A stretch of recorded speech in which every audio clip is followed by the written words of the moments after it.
How to disable recommended videos on YouTube app. Hi everyone, welcome to the channel. This is Rose and I'm here to guide you on how to disable recommended videos on YouTube app. Watch the video till the end and without further ado, let's dive right into the video.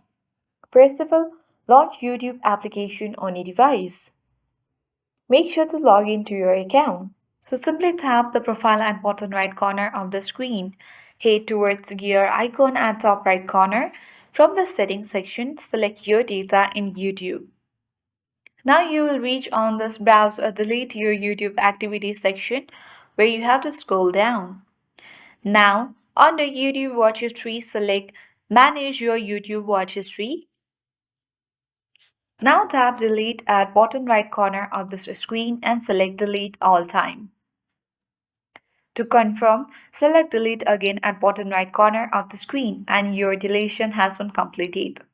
When you get back to YouTube and refresh to your home feed, then you will see that there is a menu that says try searching to get started. That means we have successfully disabled recommended videos on YouTube app.